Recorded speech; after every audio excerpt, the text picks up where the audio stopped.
us in the group chat, Lieutenant General Karen Gibson, former Deputy Director of National Intelligence. Thank you so much for being here. So the thing that caught my ear in that statement is when he said, our allies asked, and then he sort of shrugged like, you know us, listening to allies. And I was like, really? So help me understand, what is it that they want, and who do you think had the leverage? So I think certainly our Gulf allies are the ones who bear the brunt physically, who bear the risk for the counterstrikes that Iran conducts after each of or prior to our own escalation or our strikes against Iran.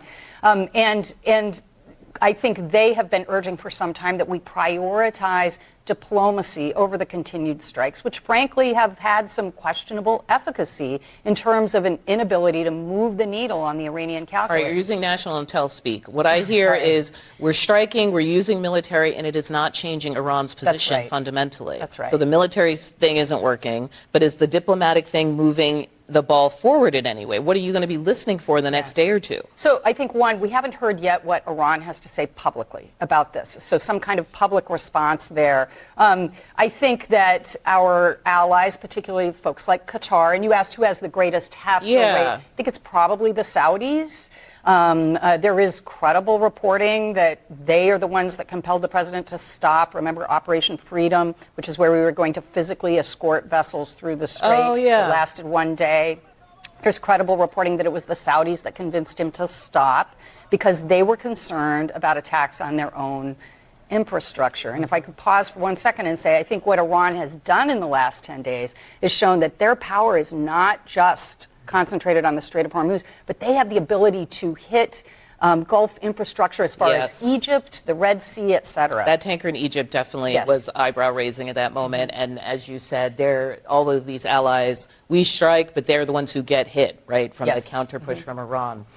There was some interesting reporting that CNN had over the last day or two that a senior officer in U.S. Central Command emailed a broad group of military analysts asking for new ideas in the fight against Iran, writing in an email, quote, "We're looking for new creative and unconventional ways to pressure and punish Iran."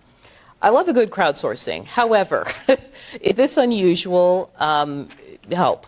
Well, crowdsourcing in that fashion is a little unusual, but certainly I could see where doing more of the same thing is unlikely to yield the results that we need. And so, wouldn't the analysts have told them this stuff before? Help me understand how defense is working right now. That this to me seems like a constant conversation that should be happening. You shouldn't have to check in a few months down the line and see if anyone's got thoughts. Yeah, well, I mean, this is one email that we have. It doesn't mean that there haven't been similar conversations going on for some time, just because this is an email that has now come to light. I think military analysts should always and are always assessing how well is this working? What are our adversaries' vulnerabilities? Are we actually stressing those? And again, I think there's some question as to whether just continuing to strike in the way we have is going to do anything different in terms of the way the IRGC is looking at this. Their strategy all along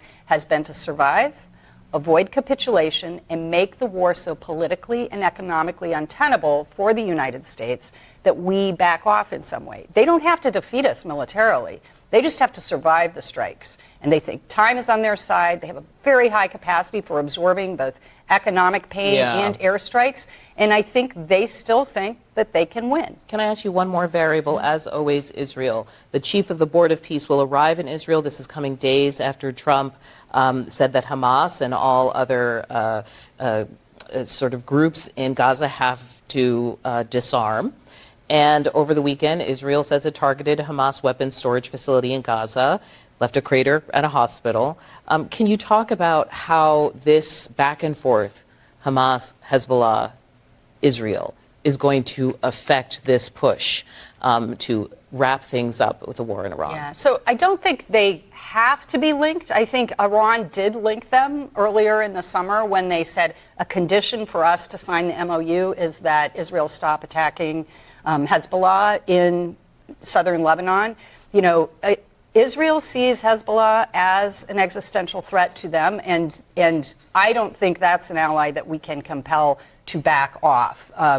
Israel. Correct. Really? Back off on But you Lebanese hear Hezbollah? Netanyahu saying sometimes, like, well, look, we're going to understand the timing of Sure. President Trump and things like that. Yeah. I mean, at least publicly. Yeah, but if they feel that their state is threatened, that their nation is threatened by Hezbollah and its weapons, I don't think they will allow Hezbollah to conduct attacks. So will there ever be true Abraham Accords if this is the posture in all directions? Well, there are Abraham Accords with some nations like the Emirates and Bahrain and But I mean others. the new push Yeah, to with have the other Saudis. countries. Yeah, no, I think it would be very politically problematic for the Saudi Arabians to enter the Abraham Accords.